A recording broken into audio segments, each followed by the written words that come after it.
నమస్తే, welcome to gossips garage. నిజం నిప్పు లాంటిది, చేస్తే దాగనిది. కానీ ఇక్కడ మ్యాటర్ అది కాదు. నిప్పు లాంటి నిజాలకు సాక్ష్యాలైన కాగితాలు కాలి బూడిదవుతున్నాయి. రాష్ట్రంలో అధికారం చేతులు మారిన నుంచి అనుమానాస్పద అగ్ని ప్రమాదాలు రాజకీయ ప్రకంపనలు రేపుతున్నాయి. ఎన్నికల ఫలితాలకు ముందు నుంచి ప్రారంభమైన ఫైల్స్ కాల్చివేత మదనపల్లె ఇన్సిడెంట్తో పతాక స్థాయికి చేరినట్లయింది. ఈ వరుస ప్రమాదాలు ఎన్నెన్నో సందేహాలకు తెరలేపుతున్నాయి. ఒకదాని తర్వాత ఒకటిగా కాలిపోతున్న ఫైళ్లు వైసీపీకి చెందిన ఓ కీలక నేత అక్రమాలకు సంబంధించినవనే అంటూ జరుగుతున్న ప్రచారం రాజకీయ దుమారానికి కారణమవుతోంది. అసలు ఏపీలో ఏం జరుగుతోంది? ప్రభుత్వ కార్యాలయాల్లో దహనమవుతున్న ఫైళ్లలో దాగి ఉన్న నిజాలేంటి?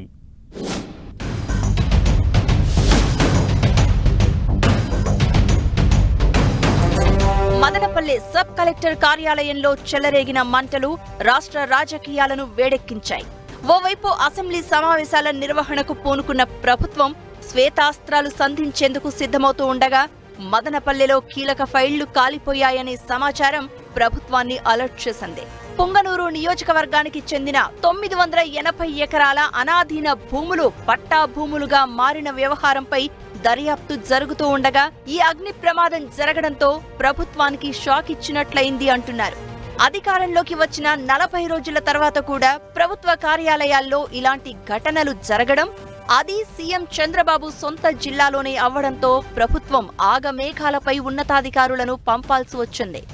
మదనపల్లె సబ్ కలెక్టర్గా కొత్తగా నియమితులైన అధికారి మేఘస్వరూప్ బాధ్యతలు తీసుకోవడానికి కొన్ని గంటల ముందు మంటలు చెలరేగడమే సందేహాలకు తావిస్తోంది.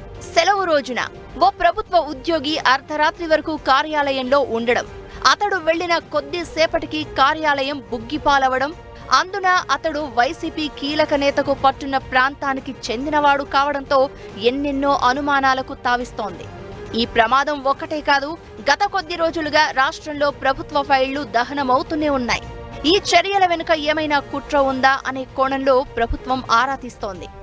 ఇప్పుడు మదనపల్లె, కొద్ది రోజుల ముందు విజయవాడలోని కాలుష్య నియంత్రణ మండలి ఫైళ్లు, అంతకు కొద్ది రోజుల క్రితం నీటిపారుదల శాఖ ప్రధాన కార్యాలయంలో ఫైళ్లు కాలిపోయాయి. ఇక ఎన్నికల ఫలితాలకు ముందు తాడేపల్లిలోని సిఐడి ప్రధాన కార్యాలయంలో ముఖ్యమంత్రి చంద్రబాబు నాయుడు కుటుంబానికి చెందిన హెరిటేజ్ ఫైళ్లు కాల్చివేశారు.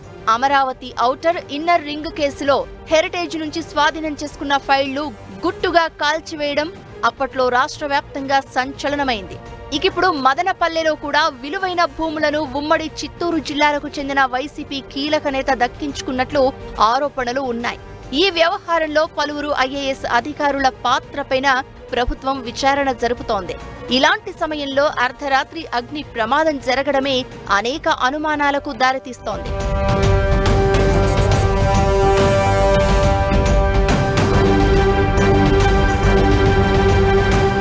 మదనపల్లె వ్యవహారంలో అనుమానాలు ఎదుర్కొంటున్న నేత గత ప్రభుత్వంలో కీలక పాత్ర పోషించారు. రాయలసీమలో ఆయన సమాంతర ప్రభుత్వాన్ని నడిపినట్లు విమర్శలు ఎదుర్కొంటున్నారు.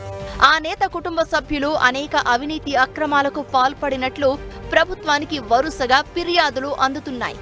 ఈ క్రమంలోనే ఆయనపై వచ్చిన ఆరోపణలకు సంబంధించిన ఫైళ్లే కాలిపోతున్నాయని ప్రభుత్వ వర్గాలు ప్రచారం చేస్తున్నాయి. దీంతో ప్రమాదాలపై అనుమానాలు ఎక్కువవుతున్నాయి. ప్రమాదవశాత్తు మంటలు చెలరేగుతున్నాయా, పథకం ప్రకారం నిప్పు రాజేస్తున్నారా అన్నది చర్చనీయాంశంగా మారింది. ఒక మదనపల్లె సబ్ కలెక్టరేట్ లో చెలరేగిన అగ్నికీలలే కాదు, గతంలో విజయవాడలో కాలుష్య నియంత్రణ మండలి ఫైళ్లు కాల్చివేత కూడా అనేక సందేహాలకు దారితీసింది. ఈ సంఘటనపై కేసు నమోదు చేసిన సిఐడి పలువురు పాత్రధారులను అరెస్ట్ చేసింది. సూత్రధారుల కోసం కూపి లాగుతోంది. ఇదే క్రమంలో మరో ప్రభుత్వ కార్యాలయంలో మంటలు చెలరేగడమే ప్రభుత్వానికి ఛాలెంజింగ్ గా మారింది. రాష్ట్రంలో ప్రభుత్వం మారిన తర్వాత ప్రభుత్వ కార్యాలయాల్లో అగ్ని ప్రమాదాలు, ఫైళ్లు కాల్చివేత ఓవైపు కొనసాగుతూ ఉండగానే ఇదే సమయంలో కొన్ని కీలక ఫైళ్లు అదృశ్యమయ్యాయనే సమాచారం ప్రభుత్వం సేకరించిందని తెలుస్తోంది. ఇప్పటికే చాలా ఫైళ్లు మాయం చేశారని, కంప్యూటర్లలో ఉన్న సమాచారాన్ని డిలీట్ చేశారని ప్రభుత్వ వర్గాలు చెప్తున్నాయి. సాంకేతిక నిపుణుల సహకారంతో డిలీట్ చేసిన ఫైళ్లు రికవరీ చేస్తూ ఉండడం వల్ల ఏకంగా కీలక సమాచారం ఉన్న కాగితాలను కాల్చేయాలనే నిర్ణయానికి వచ్చారని అధికార పార్టీ ఆరోపిస్తోంది. ఇలాంటి పరిస్థితుల్లో మదనపల్లె సబ్ కలెక్టరేట్లో అగ్ని కీలలు రాష్ట్రంలో కలకలం రేపాయి. ఎన్నడూ లేనట్లు సమాచారం తెలిసిన వెంటనే సీఎం చంద్రబాబు రంగంలోకి దిగి నిమిషానికి ఏం జరిగిందో తెలుసుకోవడం చూస్తే ఈ వ్యవహారాన్ని ప్రభుత్వం చాలా సీరియస్ గా తీసుకున్నట్లే కనిపిస్తోంది అంటున్నారు. ఇక డీజీపీ ద్వారకా తిరుమలరావును హుటాహుటిన మదనపల్లె పంపడం కూడా ప్రభుత్వం గట్టి యాక్షన్ తీసుకునే అవకాశాలున్నాయనే సంకేతాలు పంపుతోంది అంటున్నారు. మొత్తానికి మదనపల్లె సబ్ కలెక్టరేట్ కేంద్రంగా రేగిన కాక రాష్ట్ర రాజకీయాల్లో భారీ కుదుపునకు దారి తీసే అవకాశాలున్నట్లు చెప్తున్నారు.